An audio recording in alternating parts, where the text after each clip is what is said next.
اعوذ باللہ من الشیطان الرجیم بسم اللہ الرحمن الرحیم۔ پیارے دوستو، السلام علیکم ورحمۃ اللہ وبرکاتہ۔ تذکرہ حضرت ابراہیم علیہ السلام قسط نمبر 3 میں خوش آمدید۔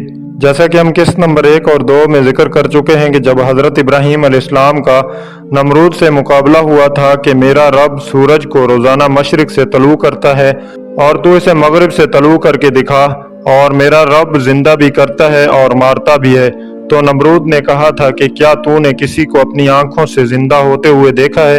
تو حضرت ابراہیم علیہ السلام نے خدا کی بارگاہ میں عرض کیا کہ یا الہی، مجھے یہ دکھا دیجئے کہ آپ مردوں کو کس طرح زندہ کرتے ہیں، جیسا کہ فرمان باری تعالی ہے۔ اور جب کہا ابراہیم علیہ السلام نے کہ اے میرے پروردگار، مجھے دکھا کہ تو مردوں کو کیسے زندہ کرتا ہے، فرمایا کیا تجھے یقین نہیں کہ میں مردوں کو زندہ کرتا ہوں؟ عرض کیا یقین تو ہے، لیکن میرے دل کو اطمینان ہو جائے۔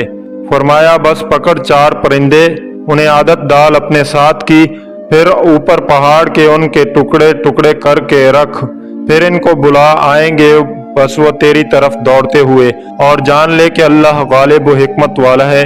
سورہ بقرہ رکوع نمبر 35۔ اسی طرح پھر حضرت ابراہیم علیہ السلام نے خدا کے حکم سے ان کو ذبح کیا اور سر اپنے پاس رکھے، باقی ان کے جسم کو ٹکڑے ٹکڑے کر کے 4 یا 7 پہاڑوں پر رکھ دیا۔ جس پرندے کا سر پکڑ کر بلاتے، فوراً سب پہاڑوں سے اس کے اجزاء اڑ کر پرندہ بن جاتے اور اپنے سر سے لگ کر پرندہ زندہ ہو جاتا۔ اگر دوسرے پرندے کا سر اس کے سامنے کیا جاتا تو وہ پرندہ اس سر کے ساتھ نہ لگتا۔ اس سوال میں حضرت ابراہیم علیہ السلام نے علم الیقین حاصل کیا۔ پرندوں کے بارے میں بھی کئی اقوال ہیں۔ کوئی کہتا ہے کلنگ، مور، کبوتر اور مرغ تھے، اور کسی نے کہا کہ کبوتر اور مرغ اور کوا تھے، اور کسی نے مرغابی سمیرک کا بچہ مرغ اور مور کہا ہے۔ عادت ڈالنے سے یہ مراد تھا کہ جب کسی پرندے کو بلاؤ تو وہ فوراً آ جائے، چنانچہ ایسا ہی کیا گیا۔ اسی واسطے ریزہ ریزہ کرنے کے بعد بھی جس پرندے کا سر پکڑ کر اس کو بلایا تو اس کے اجزاء بکھر کر اڑتے ہوئے اپنے سر کے ساتھ آ ملتے۔ حوالہ ابن کثیر۔ پھر ایک دن حضرت ابراہیم علیہ السلام نے اپنے والد سے کہا کہ ابا جان، یہ کیا مورتیں ہیں کہ جن کی تم بندگی کرتے ہو اور رات دن ان کو سجدے کرتے رہتے ہو؟ باپ نے کہا یہ ہمارے خدا ہیں۔ حضرت ابراہیم علیہ السلام نے جواب دیا کہ نہ یہ سن سکتے ہیں اور نہ یہ دیکھ سکتے ہیں، نہ نفع پہنچا سکتے ہیں نہ نقصان۔ باپ نے کہا کہ تو ہمارے خداؤں سے بیزار ہے، ضرور سنسار کیا جائے گا تجھے، جیسا کہ فرمان باری تعالی ہے۔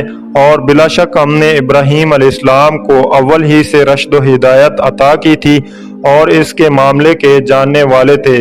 جب اس نے اپنے باپ اور قوم سے کہا یہ مجسمے کیا ہیں جن کو تم لیے بیٹھے ہو؟ کہنے لگے کہ ہم نے اپنے باپ داداؤں کو انہی کی پوجا کرتے پایا ہے۔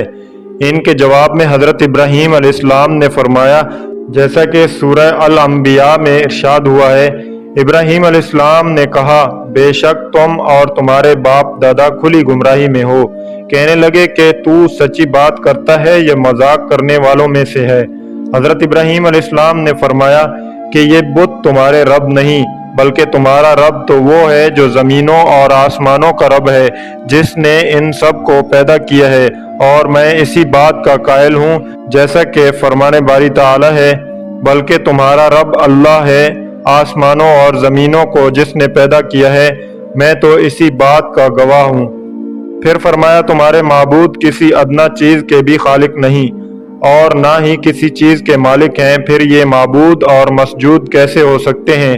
خدا کی قسم میں ان سے برا سلوک کروں گا، جیسا کہ ارشاد باری تعالی ہے، قسم ہے اللہ کی، البتہ میں برا سلوک کروں گا تمہارے بتوں سے پیچھے اس کے کہ پھر جاؤ تم پیٹ پھیر کر۔ اور ایک دفعہ حضرت ابراہیم علیہ السلام نے اپنے والد سے کہا کہ آپ بتوں کو سجدہ کرتے ہو، میں آپ کو اور آپ کی قوم کو گمراہی میں دیکھتا ہوں، آپ تو صریحاً گمراہی میں ہیں، جیسا کہ ارشاد ہوا ہے۔ جب کہا ابراہیم علیہ السلام نے اپنے باپ آزر سے کیا تو بناتا ہے بتوں کو خدا؟ میں تجھ کو اور تیری قوم کو کھلی گمراہی میں دیکھتا ہوں۔ پیارے دوستو، آج کے لیے اتنا ہی، ملتے ہیں قسط نمبر 4 میں، تب تک دیجیے اجازت، اللہ نگہبان۔